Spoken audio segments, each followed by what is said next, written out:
Hi, this is Dr. Paul. I'm with Dr. Jafarieh, otherwise known as Dr. J by her patients. And the topic we're covering today is what are the causes and solutions of sciatica? So, Dr. J, how often do you see sciatica? It is a fairly common condition to see at the office. So you do see it pretty regularly? Very regularly, yes. Let me ask you, what would be the reason somebody would have sciatica? Well, sciatica is actually the irritation of the nerve sciatica, which runs from the buttock area down the leg. And now this irritation can happen either because they have a disc herniation or disc bulge in the lower back that's irritating the sciatica nerve, or there is some type of misalignment or malpositioning of the vertebra, the bones in the spine, in the lower back, that is irritating the soft tissue and the nerves, the surrounding nerves, including the sciatica nerve. You know, you hear that term a lot, sciatica. You kind of hear it thrown around. How much is it is it like true sciatica? Is that true? Well, the term, people say, I have sciatica, and I say, good. Everybody should have a sciatica nerve in their body. Okay. I'm like, but okay. what they mean is that the nerve sciatica in them is irritated. Actually, the more scientific correct name for it could be piriformis syndrome, and the reason for that is that the piriformis muscle, it's a small triangular muscle in the buttock area, and the sciatica nerve runs right underneath that muscle. And very, very small percentage of people, it runs on top of it, and even smaller, it can actually pierce the muscle and run through it. But the majority of people, the sciatica nerve goes underneath the piriformis muscle. And when this muscle is in spasm, it can actually start irritating the sciatica nerve underneath it. And it's common in gentlemen carrying their wallet on their back pocket. You know, I was going to say that happened to me. Yeah, so it's one of the first things that we notice and we recommend in the office. That's interesting you say that. With sciatica patients. But it doesn't have to be created by a spasm of the piriformis muscle, in which case it would be called piriformis syndrome. It can be created because there is a disc herniation, a disc bulge in the lower back, irritating the sciatica nerve at the upper level. Yeah, I think probably if people just have a lot of times if they have leg pain, they probably call that sciatica, don't they? Yes. Generally, that's what happens, and it doesn't have to be, in those cases, the irritation of the sciatica nerve. It can be another nerve that's being irritated. Okay. Let's say I do have a sciatica. Let's say a true sciatica. I have sciatica, I have tingling and numbness down the legs. Okay. Inflammation of the sciatica nerve. Now, what can you do to help that? Well, depending on, we first find out what's the cause of the sciatica, whether it's a disc herniation or whether it's the irritation of the nerve at some other level, or whether it's a misalignment or malpositioning of the bones. Once we determine that through the examination, diagnostic imaging if needed, then a range of procedures would be used, such as spinal manipulation, specifically chiropractic adjustment to the segments of the spine, the bones of the spine in the lower back. And what specifically does that do? If you get a chiropractic adjustment for sciatic, what does that do? Well, let's say that there is a herniation or disc bulge that's irritating the nerve, where the nerve exits, in the surrounding that herniation, that bulge. Or let's say that there is a misalignment in the segments of the spine at a specific level, and that's irritating the nerve that exits in that area from the spinal cord. By creating movement in the joints and in repositioning correctly the segments of the spine, in the disc condition, we can actually allow the disc to have room to breathe, to free up the space that it was occupying, which was in turn irritating the sciatica nerve in the vicinity.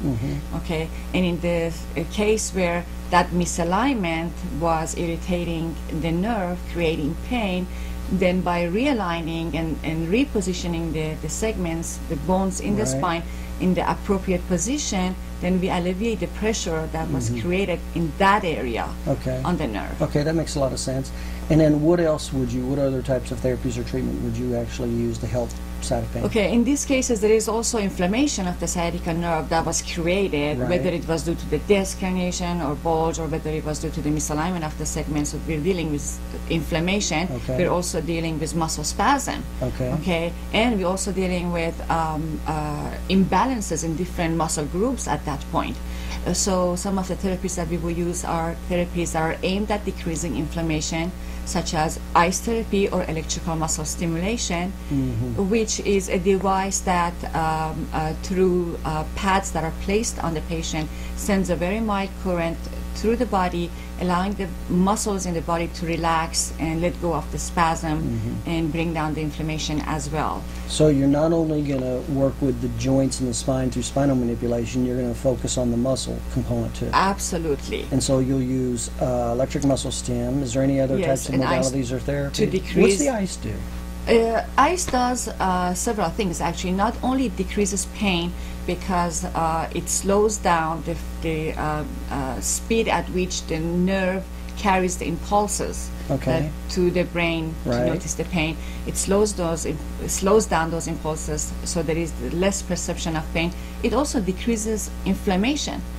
By decreasing inflammation, you're also decreasing pain because inflammation causes pain. Okay. And by decreasing inflammation, decreasing pain, you're also decreasing some of the Okay. muscle spasm. That's probably, ice therapy is probably an overlooked therapy. Absolutely. I would think so. yes, it is. So, And- especially in the inflammatory phases, it's a very useful therapy. Right. Well, what other therapies or approaches would you use? Yeah. Okay, so electrical stimulation was also for decreased muscle stimulation and spasm. We also use trigger point therapy, which is applying gentle pressure to different areas of spasm within the muscle to, first of all, tell the muscle to let go. I guess that's even more important with what you call the piriformis muscle. Yes, absolutely. Okay. Yes. So gluteal muscle, which are the muscles in the buttocks area, and the piriformis muscle, more specifically. So Absolutely. when you do trigger point therapy, it helps to break spasms? Yes, it also allows the muscle, which has been in spasm for a while, and during that time, what happens is that every cell in the body has base material, so the muscle cell has base material, but because it was in spasm, there was decreased blood flow, decreased lymph flow in the area, so the toxins from the waste material is accumulating in that area, creating more pain. And remember, pain always creates more spasm and stiffness. So That's a cycle. exactly, So you gotta break feeds that into each cycle. other. Okay. Absolutely. So by applying gentle pressure, we temporarily cut down the blood flow in the area, and then when we let go after 8 or 12 seconds, the blood rushes through the area and washes out all those toxins, decreasing the pain. Right. We also allow the muscle to relax during that time. Right, right. So we're working on the muscles to decrease muscle spasm at the same time. We also do other types of therapy, such as neuromuscular stretches, which activates nerves in certain muscles by allowing other muscles to relax. So it sounds like you're kind of using the body to help itself. Absolutely. In this way, we can actually increase range of motion and break down stiffness in certain joints. Okay. What's the success rate? If I have sciatic, I come in and I get chiropractic spinal manipulation help with the joints and the bones and the disc, and I get muscle stim help with that, and trigger point therapy, you said, or the nerve rehabilitation. What's the success rate that I'd be able to expect? To be honest with you, unless it is a surgical case, which we would have found out at the time of examinations and diagnostic imaging, where really we determine it's a surgical case and we have to refer out to either a neurologist, neurosurgeon, or orthopedic surgeon. Right. This is, if it's not a case like that, it is extremely successful to Okay. be treated for sciatica. So pretty with good this type chance of doing treatment. a lot Absolutely. better. Okay, good. And how can our viewers get in touch with you? We can be reached at the phone number 954-229-1995, and we are also located in Fort Lauderdale, East Fort Lauderdale on 1515 East Commercial Boulevard. We are in between Dixie Highway and US 1 on the north side of the street. Okay, all right, very good. Again, we're talking with Dr. J, as her patients call her, Dr. Jafarieh, and we're talking about the causes and solutions of sciatica. And if you're suffering from sciatic pain, feel free to give Dr. J a call.